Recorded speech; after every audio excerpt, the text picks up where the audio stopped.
Hey guys, it's Angel and I have more Mermaid Squad nails using my Collab stamping plate with Bundle Monster. But before we transform into our mermaid selves, I wanted to remind you guys about my current giveaway in case you haven't entered yet. It's a super easy entry. Subscribe to me here on YouTube, plus fill out the entry form listed below for one entry, or follow me on Instagram, plus fill out the entry form listed below for one entry. You don't need to follow me on both, but if you do, that counts as 2 entries. And as a bonus entry, you can follow me on Twitter. So if you do all 3, that counts as 1, 2, 3 entries. I also have a video showing my stamping plate in depth with more info about the giveaway. It's linked down below if you're like, oh my god, I need more info.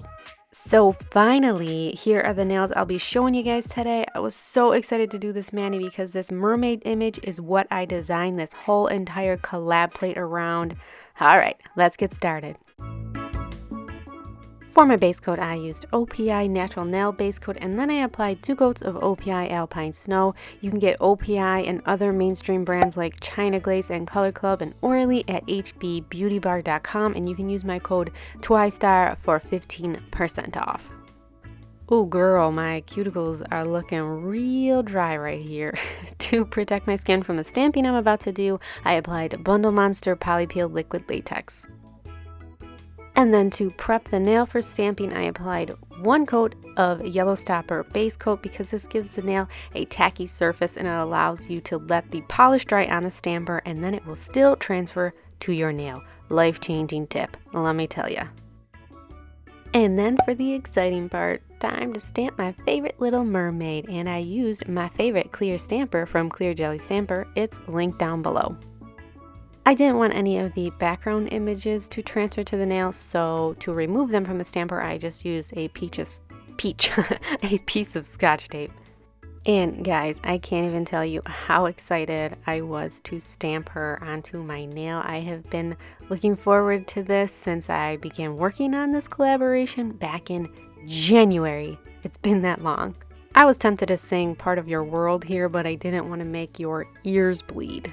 You're welcome. And what you're about to see next was almost a disaster. So I'm just going along like everything's cool, about to stamp a torso, and I press the stamper down and go to lift it up, and I realize, oh my god, I forgot to apply the Yellow Stopper Base Coat. So I'm stamping this dry as my cuticles earlier polish onto a nail, and it is not sticking. So of course I tried to save it because I'm lazy and I don't want to repaint that nail. So I just kind of rocked the stamper to the side and just tried to get the polish to release from the stamper, and it did, as you can see, but it's not a perfect stamp. But I was like, I'm cool with it. Then I just used my fingers to push down those little pieces of the arms. And also of note, I removed the fin from my stamper because I didn't want the fin to show on this nail. I wanted it to just be on the pinky. Then I added more of her hair to my index nail, and I guess I forgot to film my pinky nail that I stamped. Oh well, it has the fin. Then I topped all nails with HK Girl Quick Dry Top Coat. I like to do this when I'm working with Sharpies because I feel like the Sharpies just apply better over a smooth top coat. And then to dilute the Sharpie, since we're going to be doing kind of a watercolor technique, I use 91% isopropyl rubbing alcohol. The higher percentage, the better. The lower percentages that most people have don't really work as well. This is also known as surgical spirits in other parts of the world. And then I like to use a little dip-in dish to hold my rubbing alcohol, and I just squirted it all over my work surface. Let me just clean this up. Nothing to see here, folks.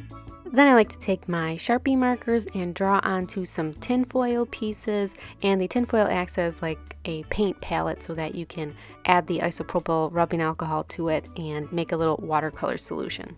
Using a fine nail art brush, you want to dip into your rubbing alcohol and then add that little drop of rubbing alcohol to the Sharpie on the tinfoil and kind of smear it all around and pick up some of that Sharpie color onto the brush.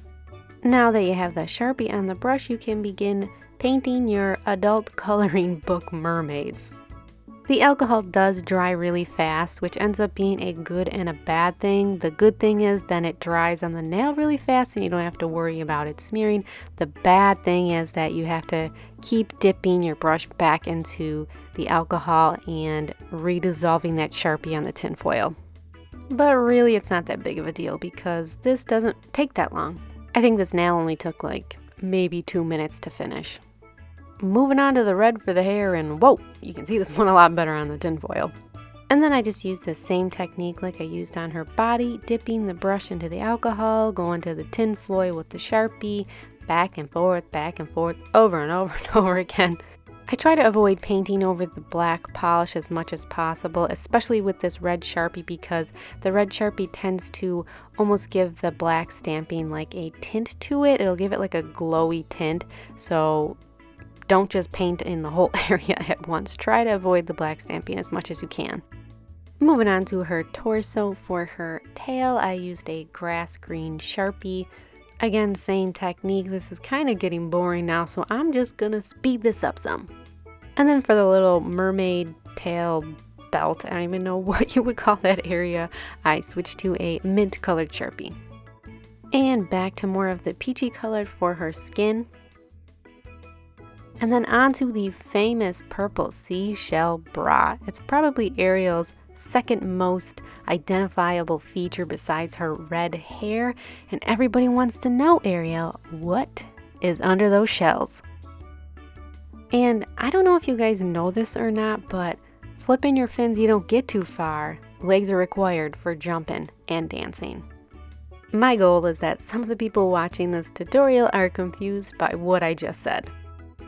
And last but not least, we have more of her red hair on my index nail. And now that my nails are all Sharpie colored in, it was time to add my HK Girl Quick Dry Top Coat to top everything off. And ruh-roh. So I forgot that regular top coat changes red Sharpie to orange. And Ariel doesn't have orange hair, she has red hair. So what I did to try to fix this situation is I went back and I added more of the red Sharpie on top of this top coat.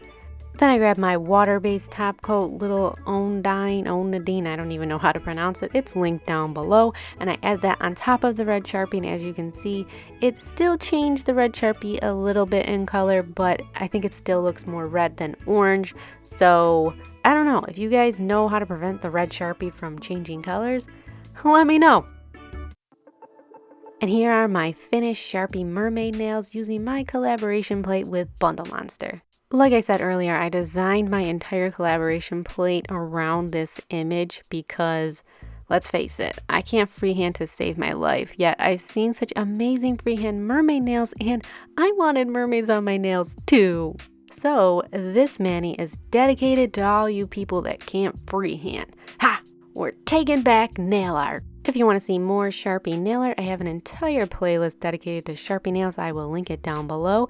And you can also follow me on Instagram, Snapchat, and Twitter at twy_star. And don't forget to enter my giveaway. It ends September 16th. Thank you guys so much for watching, and I will see you in my next video. Bye! And as a mermaid, you'll need treasure and also dinglehoppers to brush your hair. And oh look, it's the ship carrying the love of your life, the prince. And here come your sisters that aren't as cute as you and your douchebag father always carrying around that trident.